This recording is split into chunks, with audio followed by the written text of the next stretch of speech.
تو حکومت کا خیال یہ ہے کہ معاوضہ بہت امپورٹنٹ ہے. اگر ہم ایک بھاری معاوضے پر کسی کنسلٹنٹ کو بھرتی کر رہے ہیں تو اس کی خدمات اس معاوضے کے پیش نظر اس کا نیم البدل ضرور ہونی چاہیے.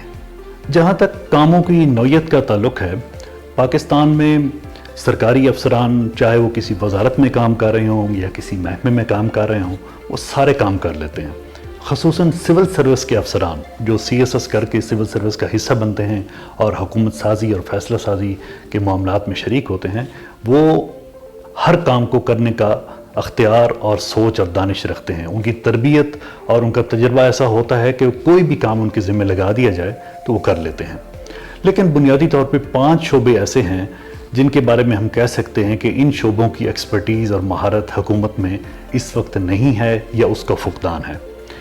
ان میں سے ایک شعبہ معیشت ہے، دوسرا کارپوریٹ سیکٹر کے معاملات ہیں، تیسرا قانون، پھر انفارمیشن ٹیکنالوجی اور پھر اس کے بعد ترقیاتی امور کے معاملات. ایک اندازے کے مطابق حکومت میں اس وقت 500 کے قریب کنسلٹنٹس یا ماہرین ہوں گے جو مختلف وزارتوں اور محکموں میں اور صوبائی حکومتوں میں ان خدمات کو بھاری معاوضوں کے عوض انجام دے رہے ہوں گے.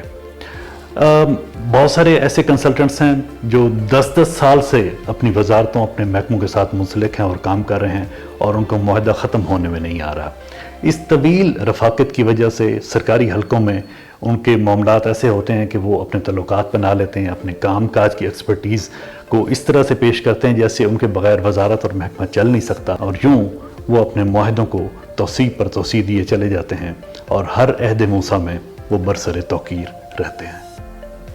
میرا موقف یہ ہے کہ ان کنسلٹنٹس کے سہارے حکومت کے کام کو سر انجام دینے کے 3 خطرات ہیں اور حکومت کو 3 مسائل کا سامنا کرنا پڑتا ہے. پہلا مسئلہ یہ ہے کہ یہ کنسلٹنٹس اور یہ ماہر اپنے شعبے کی معلومات کو اپنے تک محدود رکھتے ہیں اور کوشش کرتے ہیں کہ سرکاری افسران اور سرکاری وزارتوں میں جو لوگ موجود ہیں ان کو اس معاملے پر گرفت حاصل نہ ہو سکے. یوں ان کا ان وزارتوں میں بہت دیر تک موجود رہنا قابل عمل ہو جاتا ہے اور وہ بہت دیر تک اپنی خدمات کو وہاں پر سر انجام دیتے رہتے ہیں. دوسرا معاملہ یہ ہے کہ ان کنسلٹنٹس کا اور ان ماہرین کا باہر کی دنیا سے تعلق ہوتا ہے. اگر وہ معیشت سے متعلق یا کسی حساس معلومات سے متعلق کام کر رہے ہیں تو ان معلومات کو وہ باہر کے جو لوگ ہیں ان تک پہنچا سکتے ہیں اور اس کے ذریعے خود کو یا باہر جو موجود پارٹیاں ہیں ان کو کوئی فائدہ دے سکتے ہیں اور ملک کو نقصان پہنچا سکتے ہیں.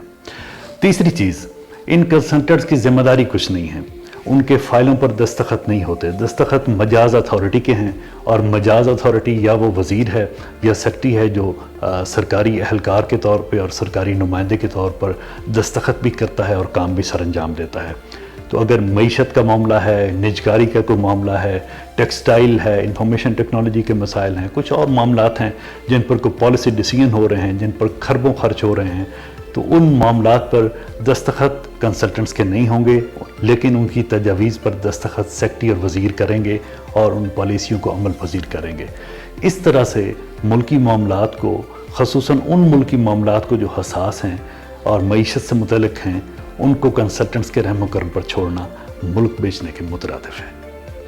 ان کنسلٹنٹس اور ماہرین کی ایک بہت بڑی تعداد ہے جو ہمیں بین الاقوامی معاشی اداروں کی طرف سے ملتی ہے، اور اقوام متحدہ کے تحت کام کرنے والے اداروں میں جو لوگ موجود ہیں وہ بطور کنسلٹنٹ حکومت کے پاس آتے ہیں اور ان کو معاونت اپنی سروسز فراہم کرتے ہیں. مثلا اگر حکومت پاکستان نے کسی بین الاقوامی معاشی ادارے سے کچھ قرضہ لیا ہے تو وہ بین الاقوامی معاشی ادارہ اپنے کچھ کنسلٹنٹس کو، اپنے ماہرین کو حکومت پاکستان کی طرف بھیجے گا جو منصوبے کے خد و خال کا تعین کریں گے اور حکومت کی مدد کریں گے کہ یہ منصوبہ کیسے شروع ہوگا، کیسے ختم ہوگا، کیسے اس کے نتائج نکلیں گے. اور یہ ماہر بہت کارآمد ہوتے ہیں چونکہ بین الاقوامی معاشی اداروں میں ایک بہت اچھا کلچر ہے کام کرنے کا. وہ بہت سارے ممالک میں کام کرنے کا تجربہ رکھتے ہیں تو ان کے پاس وسیع تجربہ ہوتا ہے. یہ ماہرین یقیناً حکومت کے کام آ سکتے ہیں اگر متعلقہ وزیر، متعلقہ سیکرٹری اور متعلقہ اہلکار جو وزارتوں اور محکموں میں بیٹھے ہیں وہ اگر اپنے کام کو سمجھتے ہیں تو ان ماہرین سے یقیناً بخوبی استفادہ حاصل کر سکتے ہیں اور ان کی مہارت سے ملک اور قوم کو فائدہ دے سکتے ہیں. ان ماہرین کا معاوضہ بھی حکومت پاکستان کے ذمہ ہوتا ہے. اسی قرضے سے ان کے معاوضے کی ادائیگی ہوتی ہے جو حکومت پاکستان نے لیا ہوتا ہے، تو اس معاوضے کا استعمال یقیناً بہت کارآمد ہونا چاہیے۔ تو پھر کرنا کیا چاہیے؟ سوال یہ ہے کہ اس صورتحال میں کیا کنسلٹنٹس والے معاملات کو اسی طرح سے چلتا رہنا چاہیے اور ہمیں ان کی تجاویز پر بلا سوچے سمجھے دستخط کرتے چلے جانا چاہیے اور نظام حکومت کو اسی طرح سے چلتے رہنا چاہیے؟ نہیں، میرا خیال ہے کہ بیوروکریسی کو ٹیکنوکریسی کی طرف جانا چاہیے۔ اس وقت جو سی ایس ایس میں آکوپیشنل گروپس موجود ہیں جن کے تحت افسران کی بھرتی ہوتی ہے، اس کو بدلنے کی ضرورت ہے۔